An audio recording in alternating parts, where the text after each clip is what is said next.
Hello YouTube, this is Morgan, Airspeed Prime here at my next Star Wars Rebels episode review. This one's going to be for Season 1, Episode 9, Path of the Jedi. So yeah, first and foremost, it appears that TV shows are at last coming back after their Christmas slash New Year's break. So that's good. Obviously, Star Wars reviews continuing, as you can see from this video. And then Turtles, I think, is back next week, so I'll have a review of that as well. But yeah, Path of the Jedi. I think just first and foremost, I think best episode of the series so far. I thought it was very good and just extremely focused on what it wanted to do.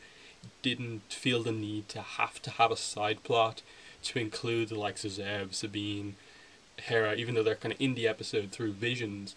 Just the fact that they didn't need to have a side plot while Kanan and Ezra were doing the whole Jedi Temple thing. So I really appreciate that, and it worked so well for the episode just to have it be so focused on the idea of their path as Jedi going forward. Kanan dealing with the fact, like, is he going to be a good master? Where is he actually going from now? The doubts that he's having about that. And then Ezra just dealing with nice continuity to the last episode, obviously, where he had that kind of brief touch with the dark side, with kind of how he kind of got that giant monster to come and attack the Inquisitor and how he felt. And he really kind of dealt with a lot of stuff with Ezra in this episode. So really a lot of stuff going on, and I liked it. So getting into more specifics, just the idea that this is basically the episode that leads Ezra to get his own lightsaber, I thought was a really great idea. And you could really actually see from like the last episode that Ezra did need his own lightsaber. Like, it was getting to the point where they just had to do that they either had to have Kanan just improve as a kind of in terms of lightsaber fighting, or have Ezra also have a lightsaber and have the two of them face the Inquisitor. That seemed to be what they were going for, that they're better as a team rather than like just one or the other, as it's kind of been so far. So I like that. In terms of Ezra's lightsaber design specifically, it was really interesting. The whole idea of that it's kind of got a handle, but it's also kind of got a guard kind of around it, blocky, obviously the idea is that he built it from random parts. He didn't have the fancy maybe like metal and stuff like that, say Kanan's lightsaber is. So it's very practical, to the point. Doesn't have the same kind of aesthetic appeal as maybe some other lightsabers, but it works. Little bit kind of obviously, as it's the same thing with the whole Kylo Ren lightsaber from the Star Wars Episode 7 trailer. It's just the idea of any lightsaber where at the bottom, where the kind of blade comes out, if there's a bit jutting out, you always fear a little bit that they just have to like bring the blade down a little bit and just slice it, and then the lightsaber's gone. But this one definitely doesn't have the same kind of issue as the other lightsaber, just because it doesn't have a blade coming out. But still, it's a really cool idea for a lightsaber, and I think just the idea that Ezra now has a lightsaber of his own is going to really help. And I suppose maybe Kanan training Ezra to be a better swordsman will maybe help himself become a better swordsman, because the idea then is that they can plan kind of 2-on-1 attacks, kind of a la the Obi-Wan Qui-Gon versus Darth Maul fight, and that may give them an advantage. So I'm very interested to see how that goes.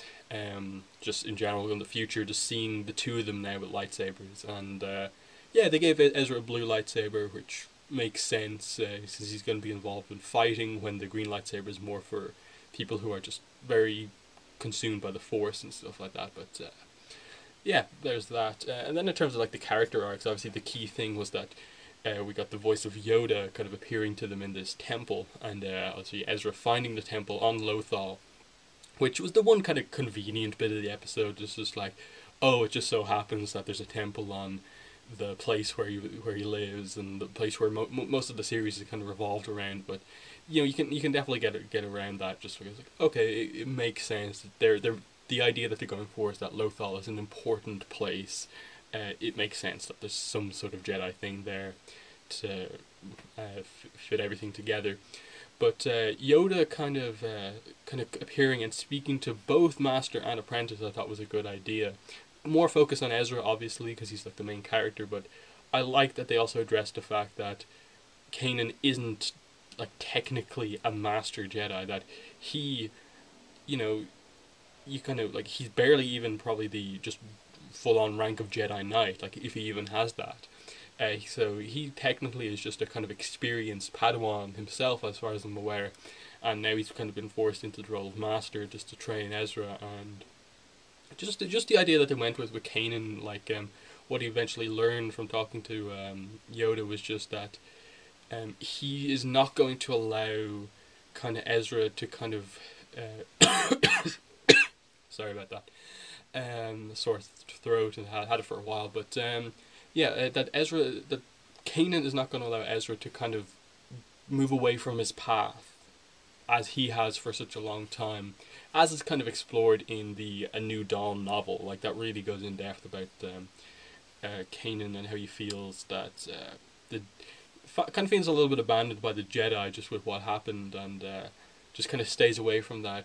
Goes a little bit kind of rogue all over the place in that book, and only through meeting Hera in that book does he actually kind of come back into that whole Jedi way of thinking. And so that's kind of what he's touching on there, that he lost his way and he's not going to allow Ezra to lose his way, and that's going to be his kind of key thing as a master, even though he still has doubts about if he is good enough to actually train someone who's going to be so powerful and stuff like that. So there's still a lot of interesting things in this kind of master-apprentice dynamic, and I'm very interested to see where it goes.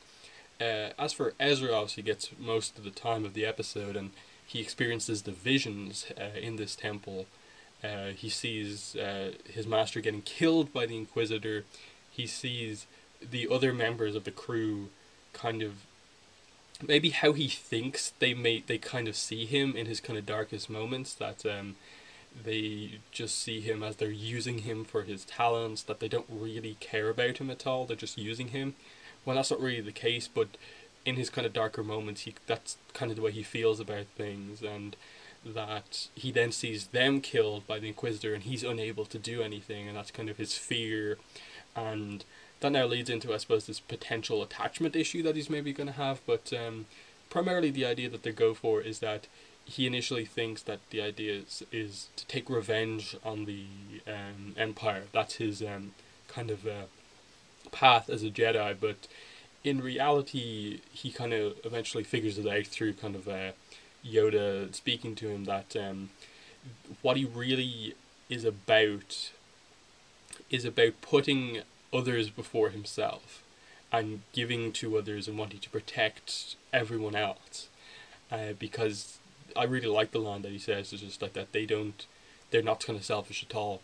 They just give to others without really caring for themselves, and they make other people feel alive, and that he wants to do that as well, because he spent so much time of his time alone, only caring about himself and his survival, that now kind of seeing and caring for others is just kind of had a big impact on him. So I think it's a really cool kind of character exploration in this episode with both Master and Apprentice, and it kind of was this. It was kind of this much needed thing to just kind of quell that thing of like, oh, are they trying to make Ezra this kind of like Anakin light character where he's going to deal with the dark side a lot in the book, but in the season. But I think this episode really did well just to kind of have Ezra himself kind of say out loud the way he feels, and that as much as he thinks he should be about revenge, Yoda kind of teaches him that it's not the Jedi way. No one thought him that. That's kind of just Ezra's idea.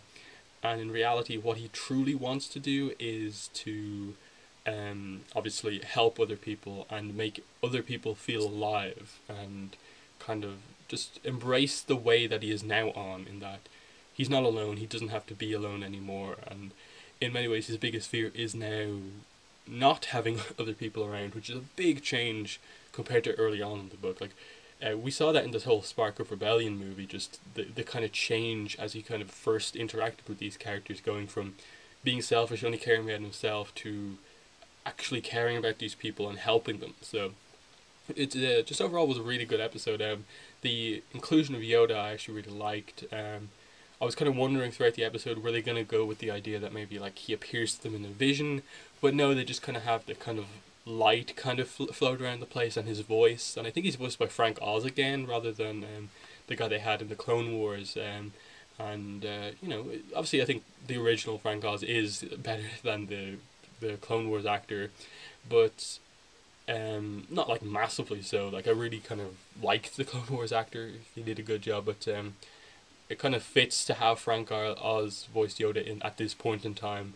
This kind of changed Yoda, that he's kind of learned from the experiences of the Clone Wars and the defeat in Revenge of the Sith, and he's kind of developed. Like, you almost get the idea that it's Qui-Gon's teachings that are even allowing Yoda to communicate with Ezra and Kanan in this episode. So that's an interesting dynamic as well.